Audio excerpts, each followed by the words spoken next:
Pada kasus lainnya, Saudara, tim advokasi untuk demokrasi menyebut penangkapan aktivis salah prosedur.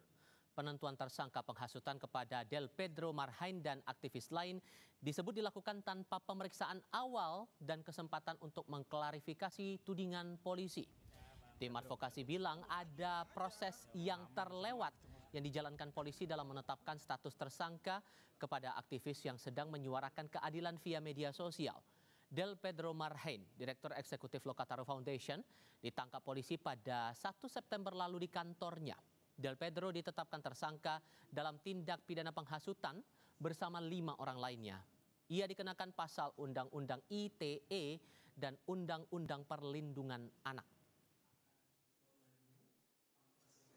Bagaimana kemudian baik itu Muzaffar Salim, Del Pedro Marhain, terus kemudian Qorik dan juga satu lagi Syahdan itu tidak pernah dipanggil satu kali pun dengan surat yang resmi untuk sebagai terlapor untuk melakukan klarifikasi soal sangkaan-sangkaan yang diberikan kepada mereka. Jadi baik di dalam KUHP maupun di dalam KUHP dan putusan MK sendiri itu sudah ditegaskan bahwa untuk bisa menetapkan seseorang sebagai tersangka itu sudah harus ada bukti permulaan terlebih dahulu. Jadi di sini kami melihat ada satu proses yang loncat ketika menjemput paksa teman-teman ini sampai di kepolisian. Mereka itu juga sudah dengan status tersangka, bukan orang yang hadir sebagai saksi atau terlapor untuk mengklarifikasi sangkaan-sangkaan.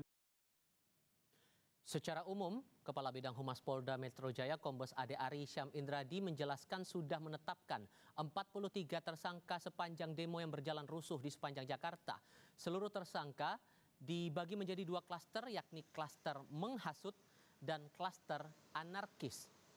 Kesemua tersangka TKP-nya tersebar di sejumlah wilayah di Jakarta, yakni sekitar gedung DPR MPR, Istora Senayan, halte Transjakarta, dan sekitar pusat perbelanjaan di Jakarta Selatan serta Jakarta Pusat. Nah, polisi juga akan mengungkap aktor utama penggerak kerusuhan.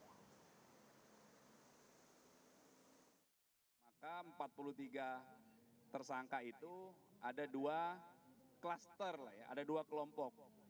6 tersangka pertama adalah kelompok orang yang diduga atau tersangka yang diduga menghasut, mengajak khususnya anak-anak, pelajar untuk ikut atau berada untuk hadir dalam situasi yang membahayakan keselamatan jiwa anak.